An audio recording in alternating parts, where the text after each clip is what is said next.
নিশ্চিতভাৱে সমীৰণ চাওক কাইলৈ যেহেতু নলবাৰীতে প্ৰথমখন 2024 নিৰ্বাচনী সভাত অংশগ্ৰহণ কৰিব প্ৰধানমন্ত্ৰী নৰেন্দ্ৰ মোদীয়ে আৰু আজিৰ নিশাটো গুৱাহাটীত কটাব গতিকে গুৱাহাটী এক উখল মাখল পৰিৱেশে বিৰাজ কৰিছে আৰু বিশেষকৈ যদি আপুনি GS ৰোডৰ কথা কয় GS ৰোডত আকৌ এবাৰ মোদী চৰকাৰ আকৌ এবাৰ বিজেপি চৰকাৰ ইত্যাদি ধৰণৰ যিসমূহ গীত আছে সেই গীতেৰে মুখৰ হৈ পৰিছে আৰু তাৰ লগে লগে যদি মোৰ GS ৰোডৰ কথা ক'বলৈ যায় আপুনি মোৰ পাছফালে যদি আপুনি চাই হাজাৰ হাজাৰ সমৰ্থকে বিজেপি নেতা কৰ্মী সকলোৱে ইয়াত আচলতে ভিৰ কৰিছে আৰু GS ৰোডৰ মূল যি ABC পইণ্ট আছে সেই ABC পইণ্টৰ পৰা গণেশগুৰিৰ দিশে প্ৰায় সোঁহাতে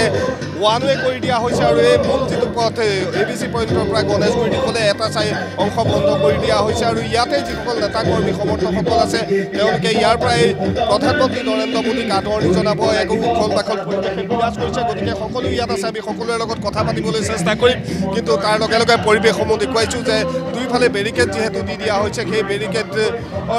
কাষে কাষে যিসকল তেওঁলোকৰ নেতা কৰ্মী সমৰ্থক আছে সেই সমৰ্থকসকল থাকিব আৰু তাতেই তেওঁলোকে ইয়াৰ পৰাই আচলতে প্ৰধানমন্ত্ৰীগৰাকীকে আদৰণি জনাব গতিকে এক উখল মাখল পৰিৱেশে বিৰাজ কৰিছে প্ৰধানমন্ত্ৰীগৰাকী আহি আছে যথেষ্ট মুখত হাঁহি দেখিছোঁ যথেষ্ট উৎসাহ দেখিছোঁ হয় বহুত উৎসাহ আছে সকলোকে নমস্কাৰ জনাইছোঁ ৰঙালী বিহুৰ শুভকামনা যাচিছোঁ ভাৰতীয় জনতা পাৰ্টিৰ ফালৰ পৰা নৰেন্দ্ৰ মোদী আহিছে আমাৰ মোদীজী আহিছে এনে বিৰাট ভাল লাগে আৰু বতৰো বিৰাট ধুনীয়া বহাগ বতৰ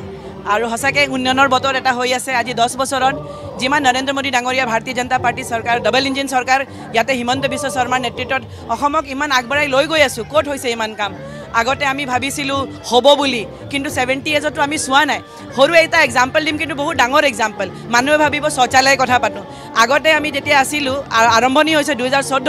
2 কোটি শৌচালয় নাছিলে আজি আমাৰ তাত 13 কোটি শৌচালয় আছে আজি মহিলাৰ সন্মানৰ কাৰণে নৰেন্দ্ৰ মোদী ডাঙৰীয়া এটা শৌচৰ পৰা আৰম্ভ কৰিছে আৰু স্বচ্ছতাৰ কাৰণে কৈছে চ' আজি বহুত ডাঙৰ আমাৰ মহিলাৰ কাৰণে কোনোৱে চিন্তা কৰা নাছিলে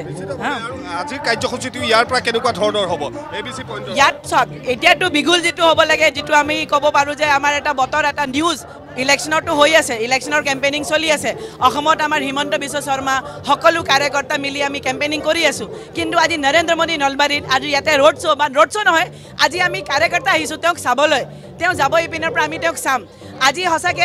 এটা ডাঙৰ এটা এনভাইৰনমেণ্ট হৈছে আৰু এই পৰিৱেশটো হিমন্ত বিশ্ব শৰ্মা নৰেন্দ্ৰ মোদীয়ে আনিছে আমাৰ কাৰ্যকৰ্তাৰ এটা হেঁপাহ মৰম ভাৰতীয় জনতা পাৰ্টি চৰকাৰ আজি আপুনি চাওক মই বহুত নিউট্ৰেল কথা পাতিম আজি ইমান ৰাইজৰ হেঁপাহ কেনেকৈ আহিছে ৰাইজে ৰজা ৰাইজৰ মৰম কেনেকৈ আহিছে কাৰণ আমি ডেলিভাৰ কৰিছোঁ নৰেন্দ্ৰ মোদী 10 বছৰত ডেলিভাৰ কৰিছে সেই ডেলিভাৰীটো আজি ৰাইজে কানেক্ট কৰিছে আৰু কানেক্ট কৰি ৰিচাৰ্জ হৈছে এই ইলেকশ্যনত ৰিচাৰ্জ হয় 400 পাৰ হয় পাৰ্থপ্ৰতিম বৰা সেয়া আছিল এগৰাকী প্ৰাৰ্থীৰ এগৰাকী সমৰ্থকৰ যিহেতু মন্তব্য সমৰ্থকে তেনেধৰণে মন্তব্য